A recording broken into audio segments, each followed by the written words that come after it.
Some people don't stop helping because they care less.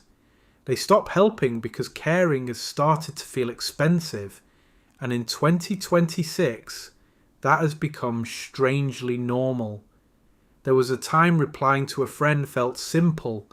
You saw the message, you felt something, you answered. Now sometimes you read it and feel a small drop in your chest, not because you don't love them, because even one more emotional doorway can feel like too much. That shift doesn't happen all at once. It happens quietly. A friend says, "Can I vent?" And your body reacts before your values do. Not with cruelty, with fatigue. Because when life keeps moving from tension to pressure to background uncertainty without ever fully settling, care starts costing more. Not morally, internally. You still want to be a good friend, but wanting and having emotional room are no longer the same thing. And that difference has become one of the quietest changes in adult life. And here's what makes it harder to notice. For a lot of people, the exhaustion is not dramatic, it's cumulative. You wake up and check your phone before your body has fully arrived. An update, a work notification, a family text, a reminder, a bill, a small tension in someone's tone. By noon, nothing terrible may have happened, and still, part of you already feels used up. That's what makes modern empathy hard to recognise, because the depletion rarely comes from one big emotional moment. It comes from constant low-grade contact, tiny demands, tiny alerts, tiny concerns, and by the time a friend needs something real, your inner resources may already be fragmented into pieces too small to offer well. So you delay, you keep the message unopened, you answer with a heart. You say, "Sorry, just seeing this." Not always because it's true, because you needed more space than the moment allowed. But the hardest part usually isn't the delay, it's what comes after.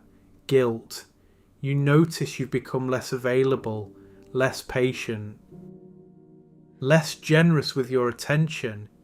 And because you remember being warmer, you start silently comparing yourself to an older version of you.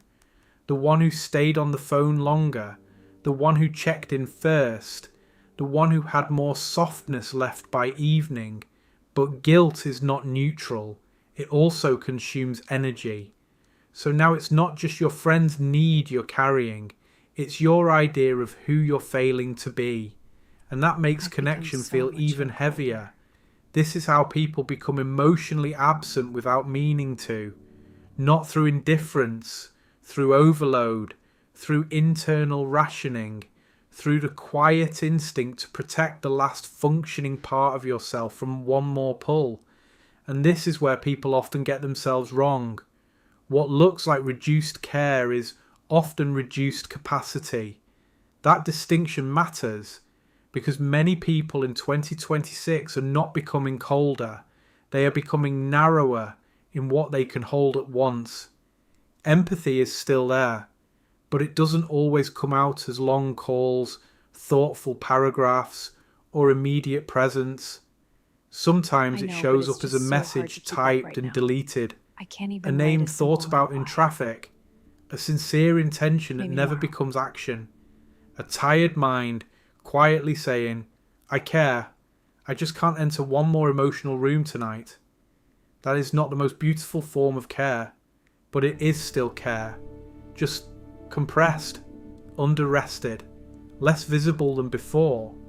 And in a culture where people are expected to stay responsive while carrying private levels of strain, invisible care is becoming more common than visible care.